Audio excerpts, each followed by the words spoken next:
दफ़ा ॿीहर भलीकार मां तव्हांजी होस्ट महम आमिर हुन सां गॾोगॾु सलाम सिंध में तव्हां सभिनी खे भलीकार चवंदसि हिकु दफ़ा ॿीहर हिन करे त हिन प्रोग्राम में असां सां गॾु ॿ शख़्सियतूं हेॾी वेठियूं आहिनि जेका ऑब्वियसली जीअं अदनान साहब आहिनि ऐं बचल साहब हिते मौजूदु आहिनि त अदनान साहब जीअं चयो त आहियूं त असां पाकिस्तानी ई पाकिस्तान असांखे हेतिरो कुझु ॾिनो आहे पर बिल्कुलु हेतिरो कुझु ॾिनो आहे असांखे नेशनैलिटी हेतिरो वॾो नालो जिते बि असां वेंदा आहियूं मुल्क खां ॿाहिरि किथे बि असांखे पंहिंजे नाले सां घटि बल्कि नेशनैलिटी सां वधीक सुञाणो वेंदो आहे पर असांजे मुल्क खे बि अहिड़ी पर्सनैलिटीज़ हेतिरो कुझु ॾिनो आहे त मां सम्झां थी असांखे बि कुझु अहिड़ो कमु करणु घुरिजे जीअं अदनान साहब जा फादर या बचल साहब कमु कयो आहे या जेका बि वॾा वॾा नाला आहिनि असांजे सिंध जा पाकिस्तान जा हुन सभी जहिड़ो असांखे बि कुझु न कुझु नंढो या वॾो कमु ज़रूरु करणु घुरिजे। अचो वापसि हलूं था अदनान तव्हां सां गॾु ही कंटिन्यू कंदसि। तव्हां मूंखे हाणे ॿुधायो पिया त तव्हांखे नंढपण ताईं शौक़ु हो अचण जो कुझु यादि आहे जॾहिं पहिरियों प्ले हो या पहिरियों सीरियल हो छा कयो हो सभिनी खां पहिरीं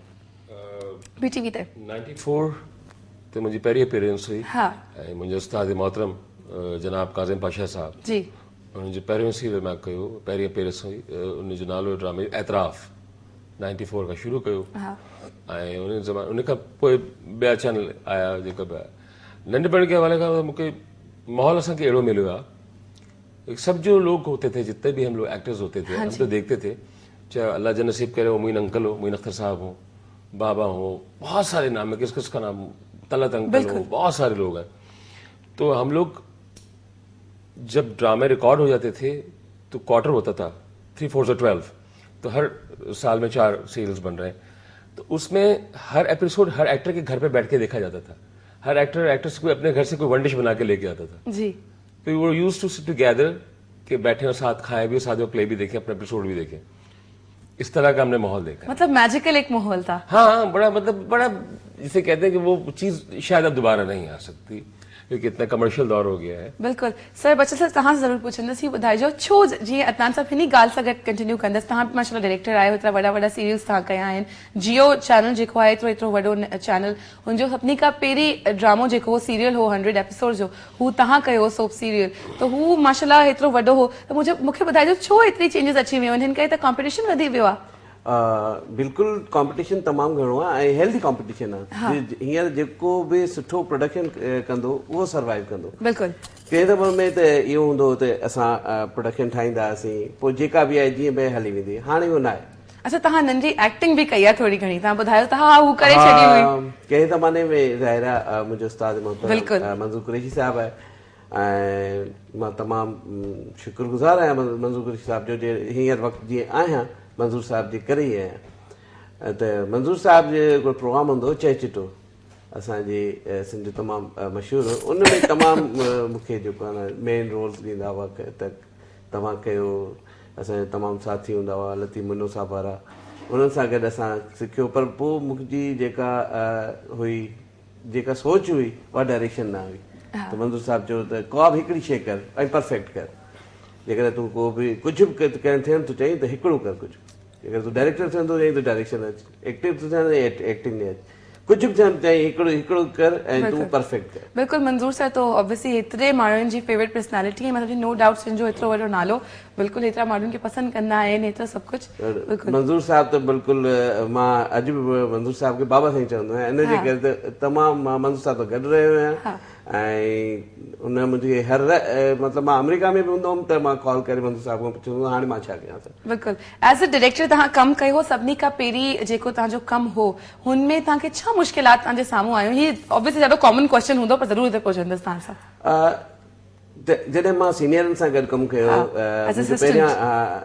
मतिलबु मंज़ूर कुरैशी साहब सां त तमामु मंज़ूर साहब त परफेक्ट कमु कंदो आहे हर शइ खे परफेक्शन तमामु घणी हूंदी आहे तो ज़ाहिर असां नवां हुआसीं मंज़ूर साहब खे असां सम्झी न पिया सघूं उनखां पोइ असां खे इहो हूंदो त कॾहिं का शइ भुलिजी वई कॾहिं का शइ भुलिजी वई पोइ मंज़ूर साहब असांखे तमामु ॿुधाईंदो त हिन में हीअ चीज़ आहे हिन में उनखां पोइ असांखे राति जो वेहारे करे ख़ासि तौर ते मूंखे घर ॾे ऐं सम्झाईंदो त हीअ सीन मूवी जो आहे तक़रीबन इंग्लिश मूवीज़ हूंदियूं उहे बि ॾेखारींदो चवंदो त हाणे हीअ आहे हीअ शॉर्ट्स ईअं थींदा आहिनि जेको असां सिखिया आहियूं ऐं स्पेशली मंज़ूर साहब जा कोर्सिस थियल आहिनि जर्मनी मां तमामु घणनि मुल्कनि मां त मंसूर साहब असांखे इन हिसाब सां वेही नंढनि भाउनि वांगुरु सेखारींदो हुयो। बिल्कुल। अच्छा, हेतिरे मुल्कनि जी असां ॻाल्हि कयूं पिया था, डिफरेंट मुल्कनि खां सिखी आयो आहियो, तव्हां बि त कुझु अरसे जे लाइ अमेरिका शिफ्ट थी विया आहियो, हुनजे पोइ छा स्टोरी हुई हू ॿुधाए थोरो। हाँ, 2007 में जॾहिं मूंखे अवार्ड मिलियो मलेशिया में बेस्ट सैटेलाइट टीवी डायरेक्टर जो, त मूं सोचियो ज़ाहिर आहे असां त सिर्फ़ु करे आया आहियूं मैन्युअली कमु माना ॾिसी ॾिसी सिखी विया आहियूं, पर हाणे असांखे कुझु सिखणु घुरिजे। इन जे करे मां अमेरिका वियुसि, कुझु कोर्सिस कया ऐं कुझु उते वरी मीडिया आहे, तमामु वाइड मीडिया आहे, उन्हनि सां गॾु कमु कयो, जीअं सहारा टीवी आहे, कुझु टीवी एशिया आहे, उन सां गॾु कमु करे मां उन्हनि जा बि कुझु सिखियुसि मां। पोइ ज़ाहिर उन खां पोइ वरी पाकिस्तान अचणु थियो, त हाणे मां इन फील्ड में कमु शुरू करे छॾियो आहे। हिकिड़ो आहे मुंहिंजो सीरियल ऑन एयर थियण वारो आहे निजी चैनल ते, 100 एपिसोड जो आहे। सो ज़ाहिर आहे इहो इन खां पोइ आहे, अमेरिका जे अचण खां पोइ हाणे। त हाणे मां पंहिंजी स्टूडियो जे चकर में आहियां, त ज़ाहिर आहे उहो मुंहिंजो हले, माना ओपन करे छॾियो आहे, हिते बि कयो आहे, न्यूयॉर्क में बि आहे। अच्छा, ही ॿुधण में ईंदो आहे, ख़बर न केतिरी सचाई केतिरी उनमें आहे न, तव्हां जेका शादी कई हुई बि न्यूयॉर्क में कई आहे? हा, मुंहिंजी पहिरीं शादी हिते आहे, मुंहिंजी मामा जी धीउ सां, ऐं उन खां पोइ मुंहिंजी शादी हिते थी। बहरहाल ॿई फैमिली तमामु ख़ुशि आहिनि, तमामु सुठी ॻाल्हि आहे। ज़ाहिर आहे उहो गॾु रहंदियूं आहिनि, हिकिड़े ई कॉम्बिनेशन आहे सिंधी ऐं अंग्रेज जो, तमामु सुठे नमूने सां। जबरदस्त, सुठी ॻाल्हि है, very nice, because that shows in your work as well as. Sir, आपसे सवाल करूंगी बिल्कुल सर, तो बड़े परेशान करके देखा, क्या अब क्या पूछने वाली है? सुन रहा था इनकी बात, कंसंट्रेशन से फोकस किया था, बट इनकी बात ही अच्छी लग रही थी। मैं सुन रहा था कि देखिए हम बात करते हैं, हाँ जी, पाकिस्तान की बात करते हैं, इन्होंने काम ऊपर दर्जे का कर दिया जी, इन्होंने सिंध और अंग्रेज को एक मिला दिया। ये इससे ऊपर की बात है, ऊपर लेवल की बात है। हम लोग अपने लोगों में नहीं फंस जाते हैं, टैंट्रम्स होते हैं, अच्छा ये कैसे वो कैसे, अच्छा वो उसके साथ कैसे रहेगा, अपने दोस्तों में अपने रिश्तेदारों में, लेकिन जो मतलब नॉट बैड। एग्जैक्टली, मतलब जिगर चाहिए इसके लिए। बिल्कुल चाहिए। वो ठीक है, उन बारे में गाला सा ऑफर कंदासी को प्रॉब्लम ना। बिल्कुल। अदनान सर, आपसे ही सवाल करूंगी, कंटिन्यू आपसे ही करूंगी। मुझे बताइएगा, जैसे आपने कहा ऑब्वियसली जैसे उस जमाने में आप लोग घरों में जाकर देखते थे दूसरे के, बहुत एंजॉय करते थे, वो टाइम था। अब कॉम्पिटिशन जैसे जैसे बढ़ता जा रहा है, तो क्या काम बिल्कुल एडवांस तो ऑब्वियसली हो गया है, इतने डिफरेंट कैमराज आ गए, डिफरेंट टेक्नोलॉजीज आ गई है, तो क्या अब काम जो है जितना होता है प्रोजेक्ट में, क्या उतना ही एक्टर्स जितने पुराने उनको सही तरीके से सराहा जाता है, उतना ही, या थोड़ी चेंजेस आ गई जितना पीटीवी के जमाने में होता था, या अब क्या चेंजेस आई है? उस दौर का तो मुकाबला नहीं कर सकते आप जी, वो तो भूल जाइए। लेकिन अब ये हुआ कि जो एक होता है ना कि आदमी अच्छे पैसे मिल रहे हो, स्ट्रेट बात है, स्ट्रेट फॉरवर्ड, पैसे अच्छे मिल रहे हैं, काम ज्यादा हो रहा है, क्वालिटी वर्क हो रहा है, लेकिन कम होता है। हर काम क्वालिटी वर्क नहीं होता, क्योंकि आपको ये होता है कि रोज के 10 सीन करके देने, 12 सीन करके देने, कोई मशीन है एक्टर कि इधर से आपने निकाला सीन और उधर से निकल के एक्टर स्टाइल हो गया। जैसे स्क्रिप्ट छप के आता तो एक्टर भी छप के तो नहीं आ सकता। It's a matter of feeling कि आप कह देते हैं कि जी इसने एक्ट किया, अच्छा किया, बुरा किया जी, लेकिन जब कोई अच्छा स्क्रिप्ट है, बशर साहब बैठे हैं, शायद इन लोगों को भी देखा हमने काम करते, और इनकी जो मंजूर कुरैशी अंकल को तो बचपन से हम देख रहे हैं, और बहुत सारे हमारे जो लोग हैं, कि बताया गया कि ये तो काम है नवाबों का, ये काम है शहंशाहों का, कि सुकून से आप काम करें जी, रिलैक्स होकर काम करें, चिल माहौल में चिलैक्स करें, और उस काम को एंजॉय करना है। ये नहीं कि यार मैंने बस खत्म करूं और मैं जाऊं। रिहर्सल्स होती थी, अब हमारे एक हफ्ता हम लोग रिहर्सल्स करते थे जी, रिहर्सल्स करने के बाद हमारी उस एक्टर या एक्ट्रेस के साथ इंटरेक्शन बनती थी। ऐसा ही था ना सर? बिल्कुल 100%, क्योंकि वो जो एक लाइन बोलने वाला भी होता था, हाँ, एक को पता होता था कि ये फलां रोल कर रहा है, पियून का रोल कर रहा है। और आज मैं अदनान भाई की बात की तारीफ करता हूँ कि ये वाकई शहंशाहों का काम है, मगर अब मुझे लग रहा है कि ये काम मजदूर कर रहे हैं, मजदूरी के तौर पे कर रहे हैं कि यार हमें दिहाड़ी चाहिए, और हम लोग जाते हैं और ये आज इतने छाप के आने हैं बस किसी तरह। ये हो नहीं सकता, क्योंकि एक एक्टर कहाँ से फील लाएगा, इतनी फीलिंग्स कहाँ से आएंगी कि वो एक सीन है रोने का, तो वो एक एपिसोड के 10 एपिसोड के बाद है हंसने का, और इस तरह से तो क्या करेगा वो, और घर से वो टेंशन में कैसे निकलता है, कहाँ से वो 12-15 घंटे काम करता है। बिल्कुल इन्हीं टॉपिक कंटिन्यू करना से हिकड़ी कॉल अच्छी वही है गदाम से सलंगी साहबन हाला साहलो अस्सलाम वालेकुम वालेकुम सलाम how do you do I am so good where were you since a long time बात तांजी कॉल कोन आई हुई सब खैरियत आहे खैरियत आहे थोरो ॿाहिरि जे इलाइक़े में जे करे सॉरी कंदासीं नो प्रॉब्लम भा कीअं आहियो एंजॉय कयो पिया मौसम कीअं आहे अल्लाह जो शुक्र आहे मां ठीकु ठाक आहियां तव्हां ॿुधायो कीअं आहियो बिल्कुल ठीकु आहियां कीअं लॻा पई प्रोग्राम कीअं लॻे पियो ॾिसो पिया तव्हां जी जी प्रोग्राम भलो थो लॻे छा चवणु चाहियो था भा मां इहो चवणु चाहींदुसि जेको आहे सो मैसेज ॾियां थो मां जी an excellent thought about life listen to everyone very an nice excellent thought about life listen to everyone learn from everyone because nobody knows everyone knows something very nice sir hello जी जी जी जी ॿुधां पई जी असां सां गॾु guest बि हिते वेठा आहिनि कुझु ॻाल्हाइण चाहियो था कुझु सवाल आहे माइंड में पुछण जे लाइ सवाल आहे जेका गेस्ट खां असली में जेको आहे नालो छा आहे तव्हांजो असां सां गॾु वेठा आहिनि त अदनान जलानी साहब वेठा आहिनि बचल साहब वेठा आहिनि कंहिं सां गॾु ॻाल्हाईंदो छा सवाल हूंदो मूंसां करे छॾियो अगरि गेस्ट सां गॾु डायरेक्ट न कंदो आहे कुझु एक्टिंग जे हवाले सां पुछणो आहे या कुझु डायरेक्शन जे हवाले सां कुझु टिप्स वठणियूं आहिनि ये पुछणो आहे त डायरेक्शन ॾुखी आहे या एक्टिंग करणु ॾुखी आहे आहे हाय ज़बरदस्त सवाल आहे ठीकु आहे जी ऑनर तव्हांखे जवाब ॾींदासीं ठीकु आहे ठीक ठीक अल्लाह हाफिज ओके हाँ जी अच्छा ये सवाल आ गया यहाँ पे सर आपसे पूछूंगी डायरेक्शन आसान होती है या एक्टिंग आसान होती है आसान तो मेरे ख्याल से कोई भी चीज नहीं है मुश्किल है हाँ दोनों काम भी मुश्किल है इनका काम इनके लिए मुश्किल है हर प्रोजेक्ट जो ये लेते हैं जी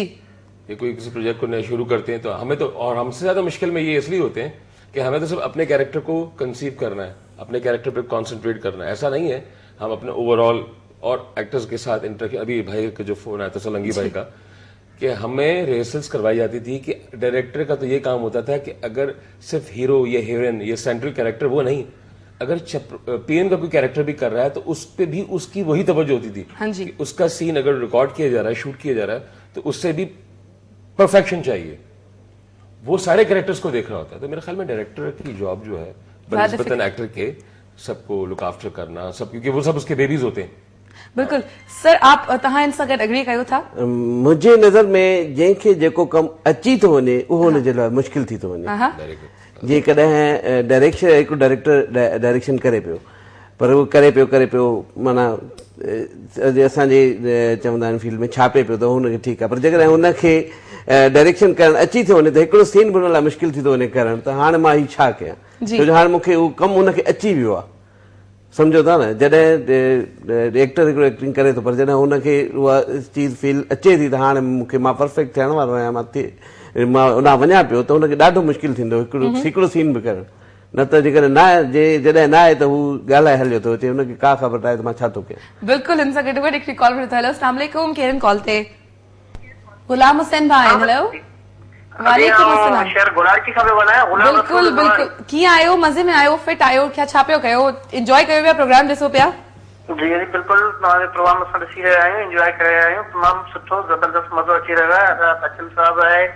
ऐं इदनान जीलानी साहब आहे उनखे ॾिसूं पिया उन्हनि जी गुफ़्तगू ॿुधूं पिया एंजॉय कयूं पिया जबरदस्त छा चवणु चाहियो था भाउ सवाल आहे कुझु माइंड में या कुझु ॻाल्हि ई कंदो हा हा पुछणु चाहींदुसि त अदनान जीलानी साहब खां जी त पीटीवीअ ते तव्हांजी काई अहिड़ी ड्रामा सीरियल हुजे जेका ॿुधायो जेका तव्हांजी यादगार पहचान बणिजी चुकी हुजे जेको तव्हांखे हर माण्हू ड्रामे जे हवाले सां सुञाणंदो हुजे जी तव्हां पांच छो था ॻाल्हायो ऐं बच्चन साहब खां इहो सवाल पुछंदुसि त छा तव्हांजी म्यूज़िक सां दिलचस्पी आहे या न ऐं म्यूज़िक में तव्हां कंहिंखे पसंदि कंदा आहियो जबरदस्त ऑनर ही जवाब ॾियूं तव्हांखे ऑफ में जवाब ॾियूं था ही कयूं था ठीकु आहे जी जी महिरबानी ओके भाउ अल्लाह हाफ़िज़ हाँ जी सभिनी खां पहिरीं सवाल तव्हांजो हो तव्हां सां गॾु सवाल को अहिड़ी यादगार प्रोजेक्ट तव्हांजो पीटीवी जो जेका तव्हांजो यादगार हुजे अहिड़ो ड्रामो या अहिड़ो कैरेक्टर ई ॿुधाए सघो था माशाल्लाह पीटीवी का जेतिरो बि कमु कया इलाही कमु न कया हाँ जी मतिलबु वधीक काम आहे जेको आहे प्राइवेट प्रोडक्शन में कया पर पीटीवी का जेतिरा बि कमु कया आहिनि उनमें माशाल्लाह एतराफ़ पहिरियों जेको वो बि हिट वियो शाम से पहले उनमें ज़बार शाह कैरेक्टर हुयो मतिलबु थर्ड मिड क्लास मेंटेलिटी जो हिकु सीरियल आहे ज़ालिम माण्हू हुन कफ़ारा हुयो साइको हस्बैंड हुयो आंचल हुयो हिकिड़ो इंतहाई महज़ब और पॉजिटिव कैरेक्टर था स्कूल टीचर जो गांव में जाता है स्टोरी ऑफ विलेज और मास्टर जी का कैरेक्टर मशहूर हुआ था हाँ जी तो ये चारों मेरे बेबीज हैं, चारों पांचों बेबी कैरेक्टर हैं, they all belongs to Kazim Pasha Sahab. ज़बरदस्त। इसी अगला सवाल जेको आहे भाउ सां गॾु बचियल भाउ सां गॾु हू कंटिन्यू कंदासीं ब्रेक खां पोइ। नंढी ब्रेक वठो, वापसि अचो। तव्हां बि कॉल करे सघो था, इलाही सारे सवाल बि करे सघो था। नंढी ब्रेक खां पोइ ब्रेक वठो, वापसि अचो।